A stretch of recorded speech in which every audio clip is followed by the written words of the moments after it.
রহমানের অঙ্গীকার, জুলাই হবে জনতার, জুলাই হবে জনতা, তারেক রহমানের অঙ্গীকার, তারেক রহমানের অঙ্গীকার। জুলাই হবে জনতার। নির্বাচনের পূর্বেই 24-এর 5ই আগস্টের স্বৈরাচারী হাসিনা সরকারের পতনের পর বিএনপি জনগণের কাছে দায়বদ্ধ অবস্থায় কিছু কিছু ওয়াদা করেছে এবং বিএনপি জনগণের জন্য যে ওয়াদাগুলো করেছে সেই ওয়াদাগুলোকে বিএনপি আওয়ামী লীগ সরকার ক্ষমতায় থাকা অবস্থায় 31 দফা পরিকল্পনার মাধ্যমে কিন্তু জনগণকে অবহিত করেছে।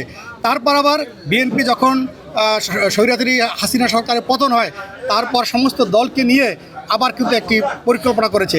সেখানে বিভিন্ন দলের বিভিন্ন প্রস্তাব ছিল। বিএনপির পক্ষ থেকে জনগণকে যে ওয়াদাগুলো করা হয়েছিল বিএনপি সেই ওয়াদাগুলো বাস্তবায়নে বদ্ধপরিকর। আপনারা জানেন অন্য অন্য দলও কিছু ওয়াদা করেছে, কিন্তু বিএনপি অন্য দলের ওয়াদা বাস্তবায়ন করতে বিএনপি রাজি নয়।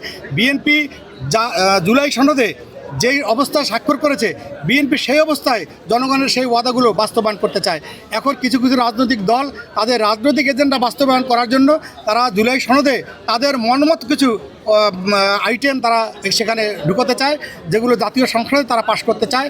বিএনপি এইটার ব্যাপারে আপত্তি জানিয়েছে এবং এই আপত্তি বিএনপি তত্ত্বাবধায়ক সরকার থাকা অবস্থায় কিন্তু বলেছে। বিএনপি নির্বাচনের পূর্বে যেই ওয়াদা করেছে, যেই ওয়াদা করে বিএনপি জনগণের কাছ থেকে ভোট সংগ্রহ করেছে, বিএনপি সেই সমস্ত ওয়াদা বাস্তবায়ন করতে বদ্ধপরিকর। আমরা এ ব্যাপারে জনগণের সহযোগিতা এবং সম্মানিত সাংবাদিক ভাইদের সহযোগিতা কামনা করি। আমিন ভাই